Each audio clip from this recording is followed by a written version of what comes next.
Welcome to ABC knowledge world. இன்றைக்கி நம்ம பார்க்க போகிறது 6th standard maths term 3 unit 1 ஃப்ராக்ஷனில் உள்ள exercise 1.1 fourth subdivision. Convert mixed fraction into improper fractions and vice versa. இந்த கொஸ்டினை பார்த்தாலே உங்களுக்கு என்ன ஞாபகத்துக்கு வருது?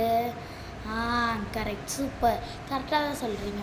இப்போ கன்வெர்ட் மிக்சட் ஃப்ராக்ஷன், அதாவது ஒரு மிக்சட் ஃப்ராக்ஷன் கொடுத்துருப்பாங்க, அதை இம்ப்ராப்பராக மாற்றி அண்டு வைஸ் வர்சா பண்ணுங்கன்னு சொல்லியிருக்காங்க. மிக்சட் ஃப்ராக்ஷன் என்ன? இந்த பக்கம் ஒரு ஹோல் நம்பர் இருக்கணும், ஒரு நியூமரேட்டர் ஒரு டினாமினேட்டர் இருக்கணும். So this is mixed fraction. அதை இவங்க என்ன பண்ண சொல்லியிருக்காங்க?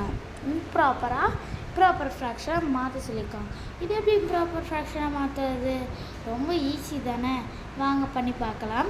இப்போ இதை ஃபஸ்ட்டு மாற்றணும். அதுக்கு இந்த 3 7/18 அப்படியே போட்டுட்டு இந்த 3 இந்த 18 மல்டிபிள் பண்ண போகிறோம்.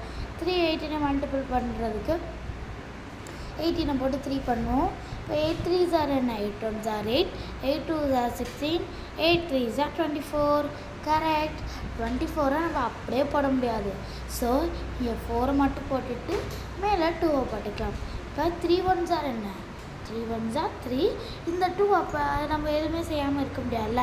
அப்போ அந்த 3யோட +2 ஆட் பண்ண போகிறோம். 3 + 2 என்ன? 3. அடுத்து 4 5. ஆன்சர் என்ன? 54. அந்த 54 அப்படியே போட்டு இந்த 7 அப்படியே போட்டுரும். இந்த 18 அப்படியே போட்டுரும். 54 + 7 என்ன? இப்போ 50 + 7 57. 57க்கு அடுத்து 57 + 3 57 + 3 60 + 1 61/18. ஸோ ரொம்பவே ஈஸியான சம் தான். நம்ம மனசு வச்சா எதை வேணாலும் போடுறோம். ரொம்ப ஈஸி தான். எல்லாம் புரிஞ்சிருக்குன்னு நினைக்கிறேன். தேங்க்ஸ் ஃபார் வாட்சிங்.